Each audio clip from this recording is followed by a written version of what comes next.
And we can now discuss the recurring revenue part of the Right. LTV. So the way this works is, the user is going to wear the wearable and gather a lot of data, right? And we give insights to the user for free. But we have these algorithms that output even more data, and we charge people for this. And the way we charge them is we built a subscription that costs $9 every month. And for that amount, you get a lot of extra insights to be even more effective in improving performance, right? So if you look at the price, I just mentioned $9 a month, which adds up to $108 a year, right? Yeah. So this is the price of the subscription, and that price is going to... So every year, that's what you charge. Exactly, right? Right. Given that people can. And then, we kind of are going to look at this retention and kind of conversion to subscription. So, everyone that buys a device is not going to buy the subscription because some people will not need it and some people will not want it. And so you're certainly not requiring that, right? we don't require them to, right? It's only for the people who really have use of this data. And we're assuming that in the year zero, only 55% of the people buying the device will buy the subscription, right? This again has been derived from benchmark and market analysis. We're a bit higher than kind of what's in the market today because in the wearable space, because we target a very specific beachhead market that has a very specific goal, and these people are kind of price inelastic. And so they care about data. They care about data. Yeah. That's why we're a bit higher than the average in the industry. It makes sense.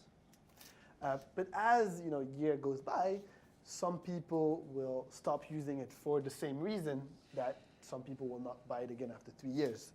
So that kind of conversion and retention rate is going to go down year after year. The other reason why this is going to go down is because in year zero, most of the sales will be to the beachhead market, so these semi-pro triathletes. As we grow as a company, we're going to sell to more people, and maybe down the line, a football player is going to buy our device, right? And the analytics we're building right now are for the triathletes. So we expect that some of these people will buy the device, but maybe not the subscription because they're not the ones we built it for.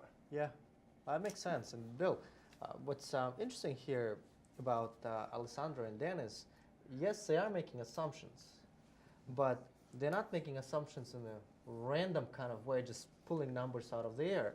There is a logical way in which they derive their assumptions. Mm-hmm. And it seems to me that that's very important.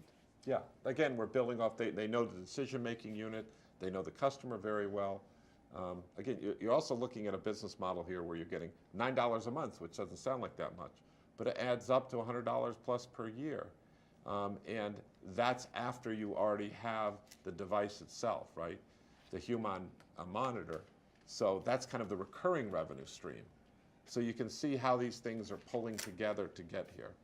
But again, I'd encourage the audience, don't be intimidated by the precision of their calculations and their numbers. This is MIT, so sometimes we get way too precise. It's about $100. It's about 50% going down to 40%, or 55% going down to 40%. That's good enough. And you heard the story behind it, so he understands it. So very good, but don't get too wrapped up in the specific number. Very helpful. And then we can talk about this margin. Obviously, the margins are going to be much greater than your margins for the device. Exactly, because the way it works, we build an algorithm, we feed data to it, and it kind of outputs results. Yeah. So we're assuming a margin of 100%, which means no cost to deliver these insights.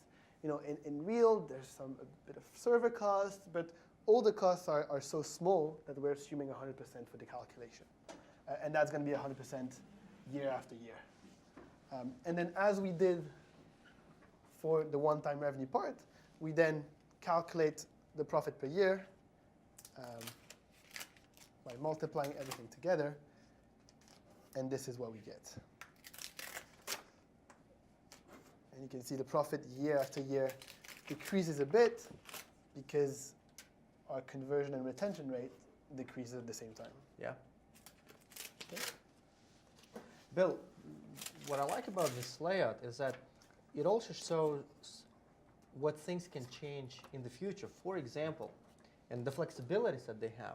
For example, if the retention rate for the data is very high, they're assuming 55% in year 0 and then it decreases, but let's say it's much greater and people are loving the data and they want more of it, then they will be capturing a lot more in the recurring revenue, in which case they might be incented to actually drop the charge or significantly lower the charge for the device itself, right? Exactly. And further reducing the friction between themselves and the customer.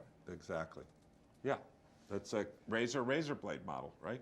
You get this in their hands, and then all you're doing is giving them a bucket of bits. What's the cost of a bucket of bits? Essentially 0, as Alessandro said. Margin's very high. What do you want to drive?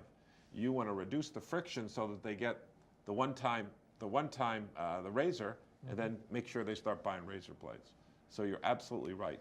And then just this understanding and discussion about how the margin's going, what drives it up, what drives it down, is making the entrepreneur that much more ready to go out and to go into battle and understand when things change what effect it's going to have on their business.